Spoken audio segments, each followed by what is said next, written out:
कष्टकरी वर्गाचं प्रतिनिधित्व करणारं तुम्हा आम्हा सर्वांचं दैवत स्वर्गीय भाई गणपतरावजी देशमुख साहेबांच्या पुण्यस्मृतीस मी विनम्र अभिवादन करतो। सर्वप्रथम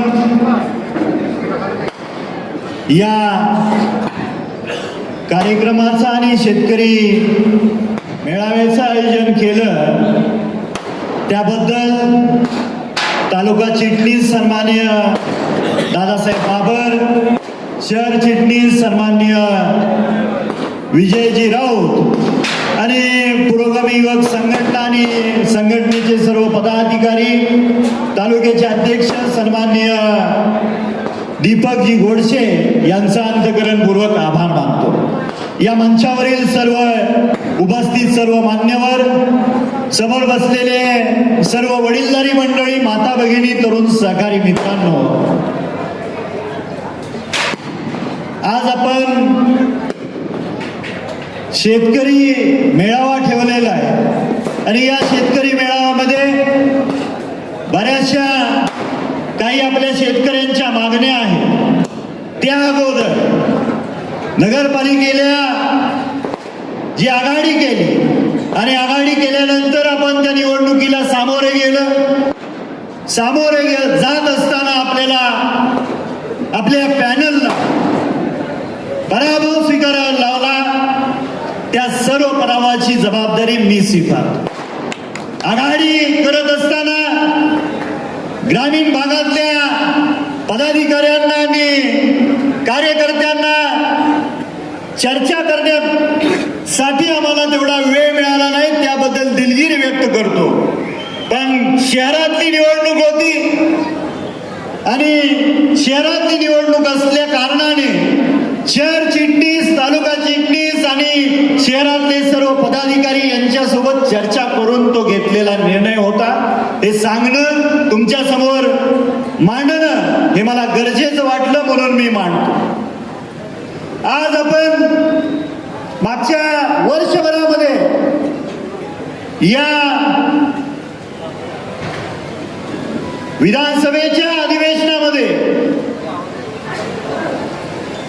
3-4 अधिवेशनं झाली आणि शिवाजीरावनी सांगितलं हे खरं आहे की माझ्यासारखे त्या विधिमंडळामध्ये 288 पैकी 78 लोक पहिल्यांदा निवडून आलेले आमचे सहकारी आहेत। आमच्या सर्वांची इच्छा असते की आम्हा नवख्यांना पहिल्यांदा निवडून आलेल्या लोकप्रतिनिधीला त्या विधिमंडळामध्ये बोलण्याची संधी मिळावी। आम्ही कायम भांडत असतो आणि विशेष करून आबासाहेबांचा विचार आणि त्यांचा विचाराचा पगडा माझ्यावर असल्या कारणाने अधिवेशनाचा दिवसाची सुरुवात होणे अगोदर त्या सभागृहामध्ये मी पहिल्यांदा असतो आणि संपल्यानंतर सगळ्यात शेवटी जाणारा तुमचा लोकप्रतिनिधी असतो। या हिवाळी अधिवेशनामध्ये बऱ्याचशा मागण्या आपण मांडल्या गेल्या आणि त्यामध्ये प्रामुख्याने शहरातल्या 2-3 मागण्या होत्या। श्री अंबिका देवींचं जे मंदिर आहे, या शहराचं जे ग्रामदैवत आहे, या ग्रामदैवताला तीर्थक्षेत्राचा दर्जा मिळावा आणि प्रामुख्याने त्या तीर्थक्षेत्राचा विकास होण्यासाठी निधी उपलब्ध करून द्यावा, ही आपण मागणी मांडली होती। या शहरामध्ये इंदिरानगर असेल, संजय नगर असेल, लक्ष्मीनगर असेल, या भागामध्ये गोरगरीब जनता राहते आणि त्या तिन्ही वसाहतींना झोपडपट्टी दर्जा द्यावा आणि तिथल्या ग्रामस्थांना पंतप्रधान आवास योजनेतून निधी उपलब्ध करून घरकुलाला मान्यता देण्यात यावी, अशी आपण मागणी केली होती। बऱ्याचशा वर्षापासून 6-7 वर्षापासून मागच्या 5 वर्षात काय झाले आपल्याला बघायचं नाही, तुम्हा सर्वांना माहित आहे म्हणूनच मी इथं आहे आज। मागच्या 6 वर्षापासून आपल्या चारा छावणी चालकांनी, सांगोला आणि मंगळवेढ्याच्या 146 चारा छावणी चालकांनी अडचणीच्या काळामध्ये मुख्य जनावरांना जीवनदान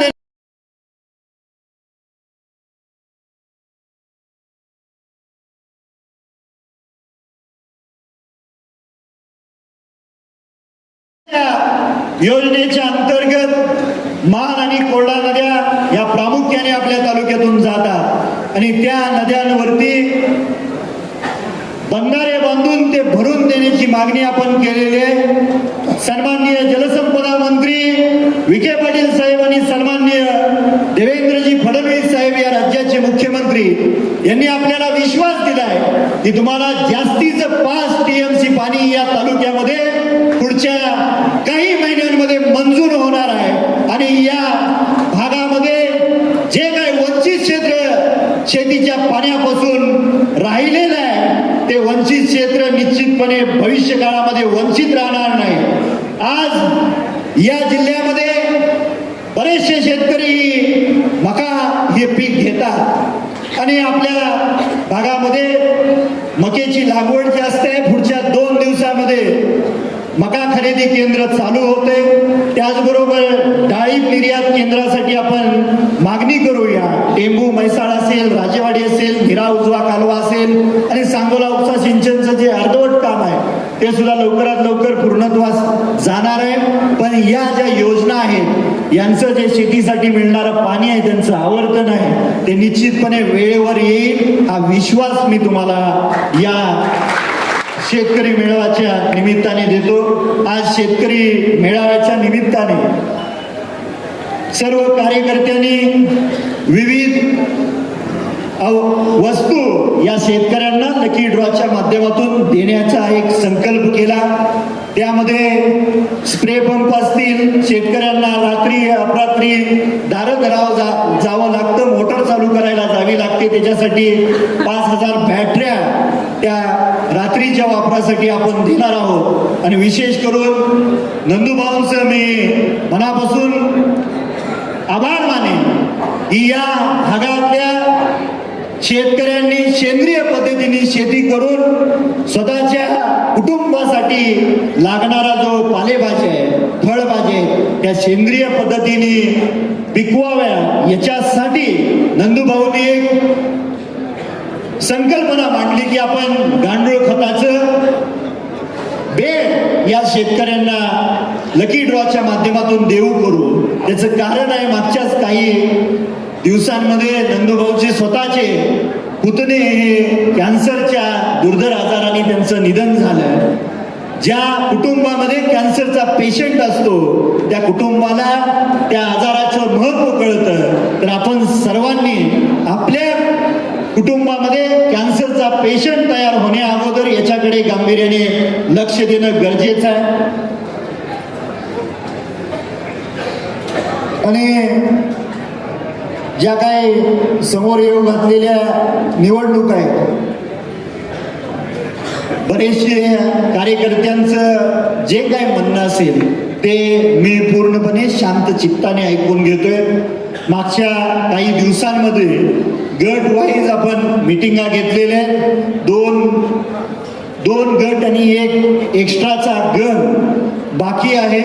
त्याच्यानंतर परत आपण सर्वांना बोलवणार आहोत. आणि हा पक्ष शेतकरी कामगार पक्ष हा आमच्या कुटुंबाचा, कुण्या एका कुटुंबाचा मालकीचा पक्ष नाही. तुम्ही तुमच्या 3-3, 4-4 पिढ्यांनी हा जपलेला पक्ष आहे याची मला जाणीव आहे. आणि तुम्ही सांगाल तोच निर्णय या अगोदरही घेत आलेलो आहे आणि इथून पुढेही घेतला जाईल हा विश्वास तुम्हाला देतो. आणि जाता जाता एका गोष्टीचा खुलासा करणं खूप गरजेचं वाटतंय. रामाने 14 वर्ष वनवास भोगला हे सर्वांनी रामायणामधली कथा तुम्हा सर्वांना माहीत असेल. आणि तो वनवास हा कशासाठी आणि कुणासाठी कुणी बसा दादांनो बसा. हा वनवास हा कुणासाठी रामाने वनवास भोगला हे आपल्या सर्वांना माहीत आहे. 2 भावामधलं प्रेम हे अतूट आणि अमर असतं. त्या प्रेमामध्ये त्याग असतो, त्या प्रेमामध्ये संकोचाची सेवा सुद्धा असते.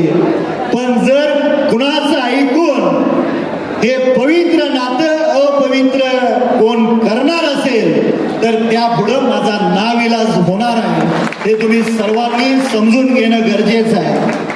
इथून पुढच्या या ठिकाणी पत्रकार बांधव आहेत, आपल्या माध्यमातून या तालुक्यातल्या जी जनता आहे, जे कोण मागच्या काही दिवसांपासून त्यांना मी इशारा समजा, त्यांना मी आपल्या माध्यमातून सांगतोय, वैयक्तिक काही टीका करायचे ती बाबासाहेब देशमुखवर करा. माझं कुटुंब, माझी पत्नी, माझी आई, माझी बहीण, माझे वडील, माझी आजी यांच्यावर जर कुणी खालच्या पातळीला जाऊन जर टीका केली तर बाबासाहेब देशमुख अजिबात खपून घेणार नाही. आणि त्याच्या पुढे जाऊन सांगतो, चौकात किंवा एकट्याला गाठून शेतकरी कामगार पक्षाच्या कार्यकर्त्याला त्रास द्यायचा जर कोणी धाडस केलं तर मीही गणपतराव देशमुख स्वर्गीय आबासाहेबांचा नातो.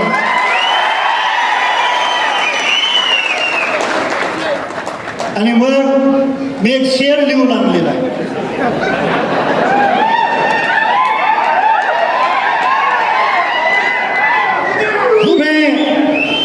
पसंद है शांत रहना, हमें पसंद है शांत रहना, इसे हमारी कमजोरी मत समझना.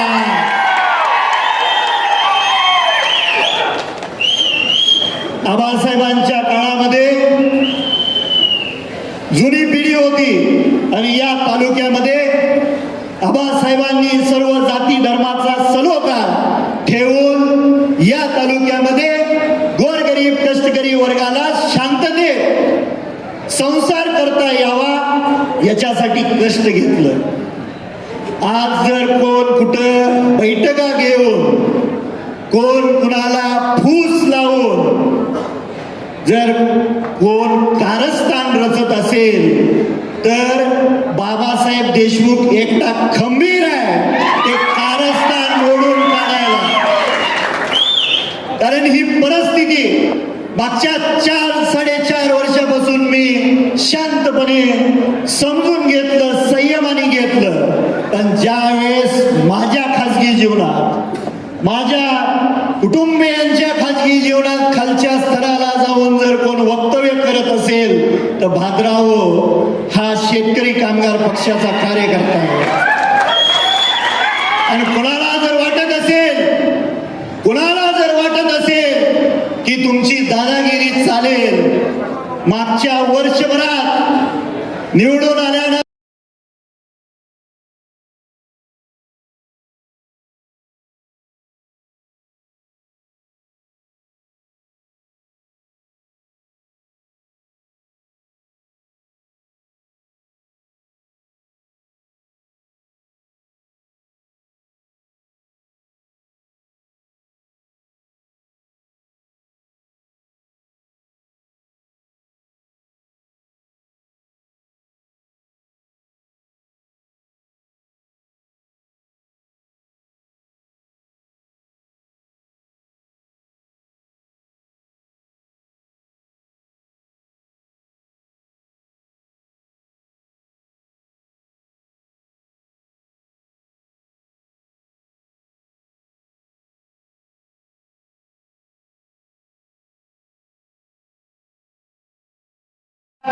माझ्यासारख्या कार्यकर्त्याचा वाढदिवस आपण मोठ्या उत्साहात विविध उपक्रम घेऊन आपण राबवला. याबद्दल सर्व कार्यकर्त्यांचं, तालुका चिटणीस, शहर चिटणीस, पुरोगामी युवक संघटनेची सर्व पदाधिकारी आपल्या सर्वांचं मनापासून अंतःकरणपूर्वक आभार मानतो आणि इथे थांबतो. जय हिंद, जय महाराष्ट्र घोषणा द्यायचे. कुणी उठायचं नाही, घोषणा द्यायचे. शेतकरी कामगार